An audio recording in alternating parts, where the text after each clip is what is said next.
Hey everybody, this is Nicole with Topaz. Thanks so much for joining me here today. Today we are going over our Quick Tip Thursday webinar. It's going to be a quick webinar over street photography basics. Basically, we're going to be covering what street photography really means, a shooting list or shooting checklist for you, a couple other tips and some shooting techniques, and then which programs in Topaz will be really helpful for you when you are in your post-processing after you have actually shot your images. So really we're not going to be going into any workflows in Topaz today. All right, with that, let's go ahead and get started. Let's first talk about our shooting checklist. A lot of shooters or photographers don't know, if they're not familiar with shooting street photography, but really you do not need a lot of equipment. You don't really want a lot of equipment either. You're going to be up and moving around. You're going to be shooting quickly and trying to capture moments really quickly when you're shooting on the street. So you definitely want to travel light. You will usually only need one camera and maybe two lenses, but usually just one. And if you do only bring one lens, which I do suggest, make it a wider lens when you're starting out, no more than 50 millimeters, and if you can, go even wider than that. You're going to be up close and personal with people and places, and you really want to make sure that you capture everything in your eyesight. You really want to capture the scene, and you're going to need a wide lens for that. Another suggestion is to pre-focus and set a higher f-stop. Because you are going to be shooting so quickly, think about how far away you're going to be from your subject. So let's say 5 feet. Go ahead and pre-focus at that length and then set a higher f-stop, at least 8, 11, 16, so you can be sure to get everything within that particular depth of field and focus. So that's definitely a tip. And don't be afraid to increase your ISO either. You're going to need, if you're wanting to really capture the scene and stop the scene, you may need to, because you're setting a higher f-stop, you may need to increase your ISO so you can still shoot pretty quickly and have a nice fast shutter speed. And the last thing that I always think about is trying to blend in, not caring if you're kind of still, this really is photography or street photography basics for people who really aren't familiar with street photography. So this is a tip for you guys. Trying to blend in. Don't carry your big camera bag. Maybe bring a shoulder bag that you can throw over your shoulder to keep your extra lens and your memory cards in, and leave that big camera bag or anything that really shouts, "I'm a photographer," at home. So let's go ahead and go on to the next screen here. So let's talk for a minute about what street photography is. It really often means different things to different photographers, but basically it just involves wandering the streets or wandering public places and making photographs of what you're seeing and really what's coming to life before your camera. One thing you need to think about is really what moves you, and most photographers have successful street photography if they really are shooting something that means something to them or what is moving them, and then it will also move the viewer. So that's something to think about as well. But the most important thing I think about street photography is that you're telling a story within a single frame, and you really need to think about all of the elements that are going into your frame and what kind of story they're telling. So whether you're actually shooting on the street or you're shooting in a park or you're shooting in the mall, it's basically just telling a story and really remembering that there's several elements to that story as well. It's also about the term decisive moment, which is something that professional street photographers definitely keep in mind all the time. And if you're not familiar with that term, it was developed by, or kind of coined by, Henri Cartier-Bresson, who is the master of street photography and really was one of the top photographers who started shooting in a 35 millimeter camera and really getting out there amongst the people and shooting people candidly. So definitely, if you're not familiar with him or the decisive moment term, look that up and check that out. Something to look into if you're going to be interested in street photography. many photographers, and street photography in general, tends to be in black and white. Most street photography that you see tends to be in black and white, and there's a reason for that. One major reason is that color can be distracting, especially if you're taking a street scene. You have so many different colors, it makes your eyes wander all around the image, and you really don't focus in on what the photographer was wanting you to see.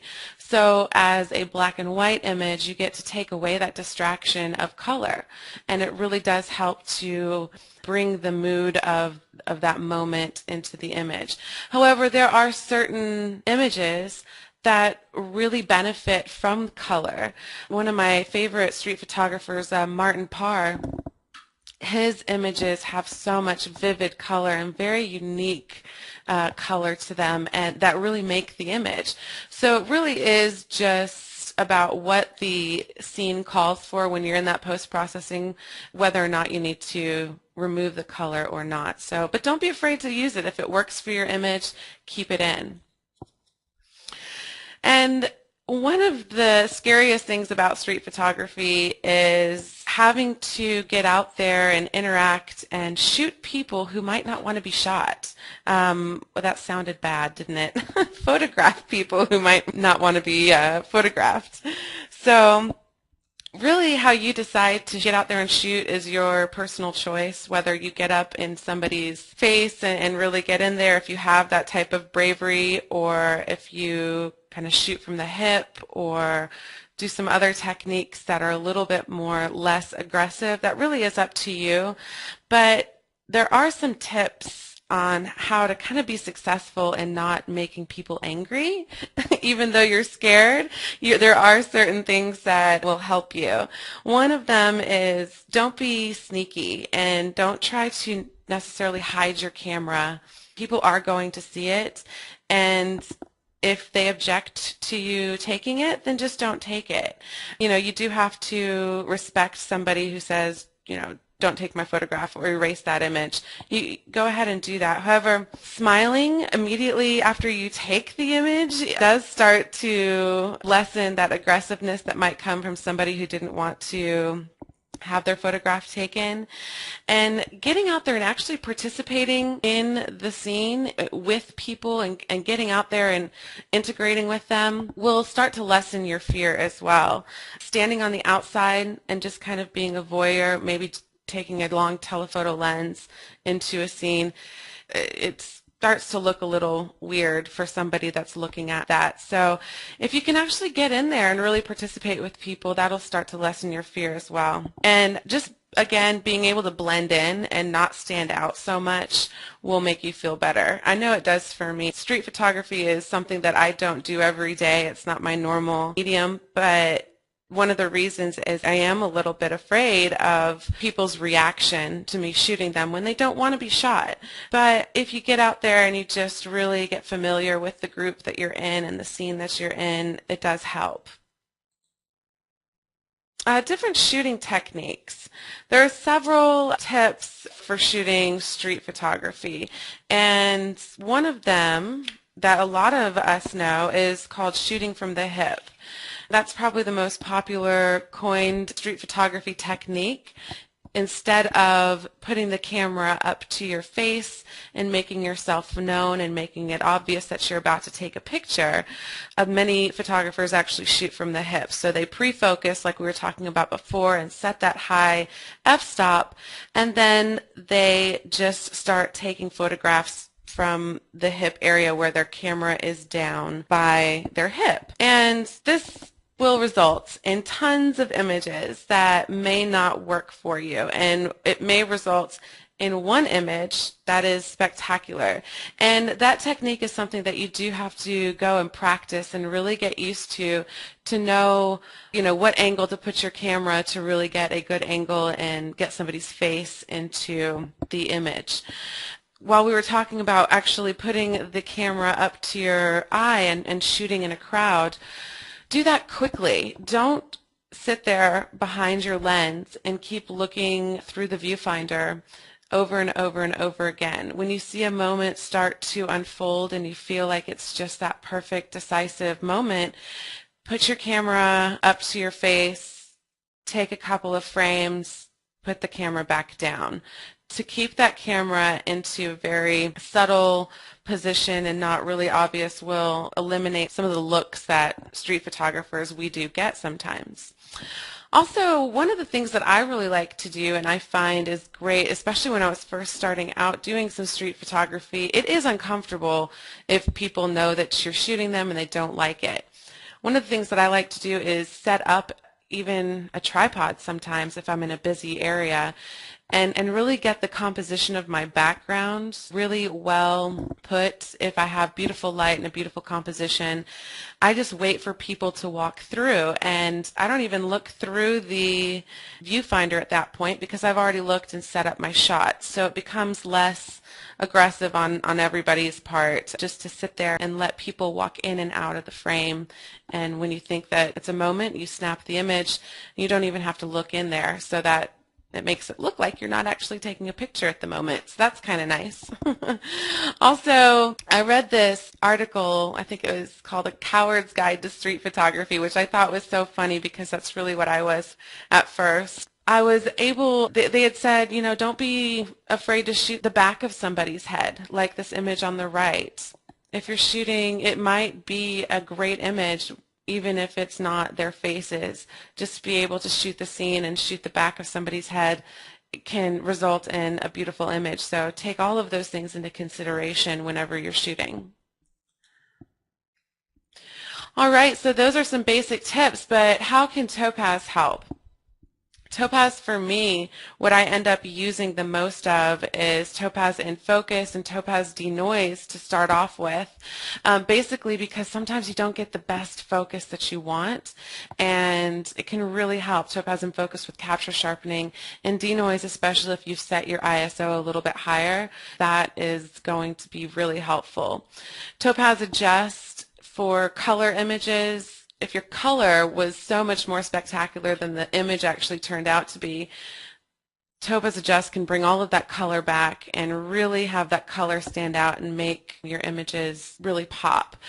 But out of all of Topaz plugins, I'd say the most important for street photography is Topaz Black and White Effects. Many of my street photographs end up being black and white, and this is a very simple way to quickly take in an image and turn it into really beautifully exposed, where the detail is enhanced, along with beautiful tones. Almost instantly through the presets of Black and White Effects, I can get something that I really enjoy. Elliot asks, can you make some shutter speed suggestions along the way for different situations? Elliot, that's a great point. It kind of depends on what you're wanting to do. If you're wanting to stop the scene completely, then you will need to, I usually say over 1/250th of a second. So that's if you're wanting to stop it completely or faster. And then if you are going through a really fast scene, perhaps you're at a fair and you want to capture the environment and everybody moving around you and the lights going around and around on the Ferris wheel, for example, that type of movement, then you'll need to think about that and think about what you're wanting as far as your background and lower your shutter speed accordingly. So I think it just depends on the scene that you're in, and then once you've figured out your aperture and your shutter speed, then you can work with what your ISO needs to be as well so you can get a good exposure. A couple of people were asking about the photographers that I referenced. I referenced Martin Parr. He is an amazing, I love him so much. And his last name, Martin, is spelled M-A-R-T-I-N, and Parr is P-A-R-R. And then I also referenced Henri Cartier-Bresson, and that is H-E-N-R-I for Henri, and then Cartier-Bresson is C-A-R-T-I-E-R-B-R-E-S-S-O-N. So quite a few people asked me to spell that. Hope you got that. Peter says, can we not use the long length zoom to capture the image from far away? Absolutely, Peter, you can.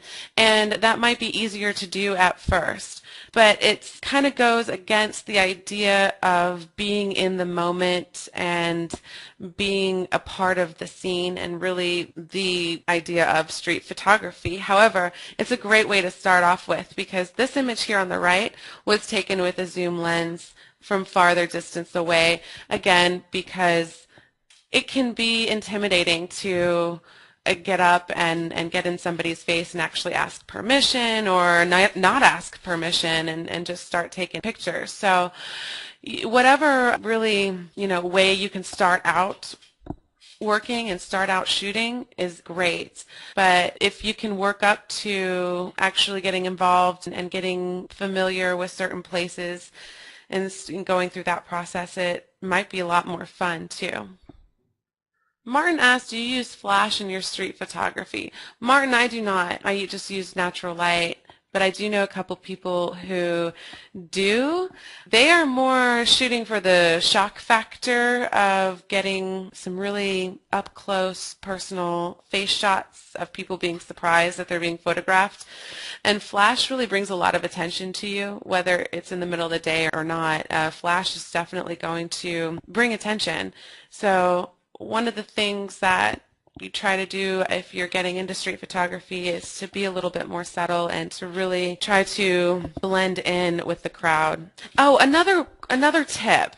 If you're starting out in street photography and you're uncomfortable, go to a place where there's tons of photographers. So maybe go to a touristy type of spot in your area. Go to areas where there are a lot of photographers and photographers are not, you're not going to be the only one with a camera. That is a great way to start as well.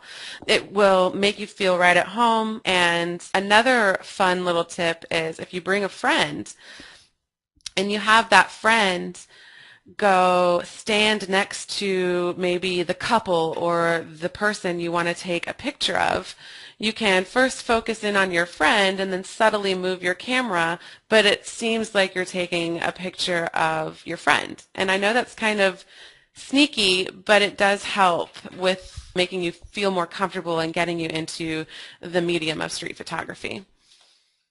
Thank you so much for joining me. This is a great topic, and I've had a lot of fun actually going out and shooting and researching different techniques on how to shoot because this is getting me more comfortable with street photography as well.